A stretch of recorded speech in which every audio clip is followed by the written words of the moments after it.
Is Sutton for real? Are Kyle, Garcelle, and Sutton actually friends? Because I'm so confused right now. I mean, I know I might be a little high, but seriously, are they really out here talking about Boz being Team Dorrit and her spokesperson? Meanwhile, Garcelle and Kyle are chasing after Sutton. The double standards are off the charts. And Kyle? Oh, I can't stand her anymore. I'm all for calling anyone out, but Boz is literally brand new to the show. Sure, she acts like she's got the whole backstory down, but if she had been around for more seasons, I bet Dorrit would have driven her crazy by now. Garcelle is just sitting on the fence about everything. She only takes a solid stance when she's doing interviews, far from the other girls. Sutton, on the other hand, is more worried about being Southern and keeping up her reputation than actually saying what she means. Both of them are way too worried about their image on camera, like they're auditioning for sainthood for their families. It's hard to see anything real from either of them. And lol, the person who made this thread is clearly high on hate. I mean, if I'm invited to someone's house, and the host shows up 30 minutes late and starts making rude comments about me, why would I stay calm and comply? It's obvious Dorrit doesn't like Sutton, so why even invite her, treat her like garbage, and then get mad when Sutton calls her out? If I invite someone just to make them uncomfortable, I'm the one being a bitch, and that's exactly what Dorrit was doing. Period. Oh, the after show. If you haven't seen it, it's a masterclass in awkward energy shifts, especially between Garcelle and Sutton. So Sutton gets asked about the infamous Dorrit hot dog party, and instead of a simple answer, she dives straight into a rabbit hole of snark. It's like she has a one-way ticket to Shadeville, and the train's not stopping anytime soon. Meanwhile, Garcelle, she's sitting there, visibly uncomfortable, doing everything she can to avoid jumping on Sutton's snarky bandwagon. I mean, Garcelle's not about to sign off on everything Sutton says, right?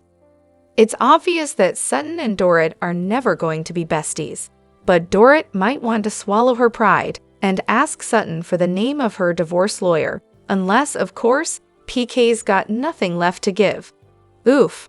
As for Garcelle and Jennifer, they take Sutton for what she is, flaws and all.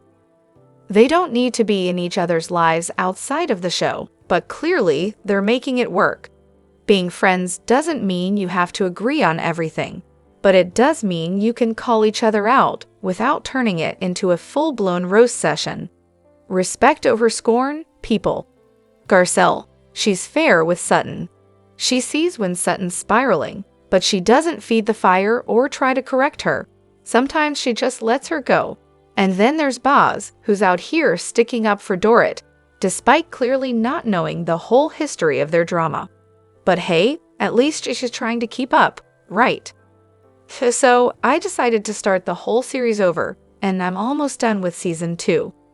It's been ages since I watched these episodes when they originally aired, so I'm having these "oh right, that happened" moments. But what's really fascinating is watching everything unfold with all the knowledge I've gained from subsequent seasons. Like in the first season, the personalities are completely different. Kyle was totally out of her depth in the fighting department. Lisa seemed like an actual sweet human being. Taylor was basically a silent observer, and Adrienne? She looked like she was just there for the Paul show. Oh, and Kim, she could form actual sentences. Then Camille was just, well, Camille, total nightmare material. Fast forward to season 2, and it's like the floodgates of their true personalities have opened. It's not just that they're more confident, it's like they've all suddenly become stronger versions of themselves, for better or worse. I actually kind of like Camille now, which is a sentence I never thought I'd say. So here's the big question. Was season 1 the real them, and they cranked it up for the cameras? Or did season 2 represent the true personalities finally breaking through? And then, my mind wanders to this bonus question. Imagine a world where the show doesn't exist, or at least Kyle and Kim aren't in it. Do you think that huge limo fight at the end of season 1 would have still gone down, or would they have had a nice, calm ride home? Would their relationship have stayed mostly solid without all the drama? And then there's Kim. Without the show, would her substance abuse have spiraled like it did? I mean, there's clearly a lot of trauma involved, but did the whole showbiz angle drag her back in and tip the scales? I've been sick for a few days, so I've had way too much time to think about all this as I binge watch. Feel free to answer any one of these, or all of them. I'm dying to hear what other people think. Sutton versus the cast. Let me just say, I'm open to being proven wrong here, and I'm genuinely up for a conversation. Honestly, I don't have strong feelings about most of the cast members, but I do think Sutton gets a raw deal. A lot of the other women on the show seem to lean into the whole Southerners are dumb stereotype that's so popular among East Coasters and Californians. It's like they're playing into this idea that because Sutton is from the South, she's somehow less educated or doesn't get the Beverly Hills way of life. And sure, Southerners have their own perceptions about Hollywood and Californians, but let's be real, it's mostly one-sided when it comes to Sutton. She's the only one on the cast with a thick Southern accent, and I think that's a huge part of how people perceive her. The thing is, Sutton might not be as quick to pick up on the subtle digs, but if you come for her, she will absolutely come for you back. The others, however, like to throw shade in the form of harmless jokes, assuming she won't catch on. It's like they think she's too dumb to notice, which is just frustrating. The one person who doesn't play that game is Erica, because she's also from the South and keeps it real with Sutton. But Dorit and Kyle? Oh, they are experts at this. They'll say something passive-aggressive and then act like Sutton is overreacting when she responds. I mean, none of these women would take kindly to someone suggesting they have an alcohol problem. So I don't get why Dorit keeps doubling down on that, especially after last season's mess. It's like she's still stuck on the love my bubble debacle with Garcelle. Anyway, just some of my thoughts as a longtime viewer. I'd love to hear other opinions, or if anyone has examples that might change my mind. As for the argument that it's about her being Southern and people thinking she's unintelligent, I've never really gotten that vibe. Could you point to any examples of that? From what I've seen, people don't like Sutton because when things don't go her way, she flips out and doesn't own up to it. I do think she's a little socially awkward at times and struggles to handle her emotions. Honestly, I wonder if she might be on the spectrum, given how rigid and particular she is about certain things. The Southern stereotype could definitely factor in, but at the end of the day, Sutton's just a quirky person who needs friends who really get her and are patient with her, like Garcelle and Jennifer. Personally, I think she's a fabulous housewife. Her Southern charm is a breath of fresh air. Is Denise actually drunk at the season 10 reunion? I mean, come on, she looks like she's really out of it. Plus, that weird neck movement she keeps doing? Yeah, that's the universal, I'm trying not to burp, but failing miserably move. It's also the same vibe she had during her final COVID confessional. Listen, I love Denise as much as the next person, but can anyone remember the last time she was completely sober? If the question was simply, is Denise drunk? Well, the answer is a solid, resounding yes. Lisa Rinna was really having a tough time in season 10, wasn't she? It was like she couldn't decide if she should be a good friend to Denise or stick to her actual job of stirring up drama for Real Housewives of Beverly Hills. I mean, you could tell she was only truly savage toward Denise in the finale and the reunion. Before that, it was like she was caught in this epic inner struggle, and honestly, it's a little sad, especially when you think about the fact that a 20-year friendship went up in flames. But in the end, it seemed pretty clear. Lisa wasn't about to risk her spot on the show just to save her friendship with Denise. No, her loyalty was firmly planted with Kyle and the rest of the crew, and that's when everything went south.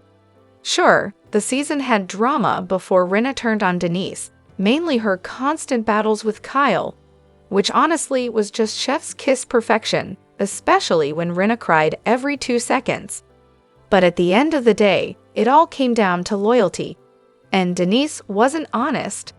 Yeah, that was the excuse, but the real issue was she managed to land a better contract and more cash than any of them.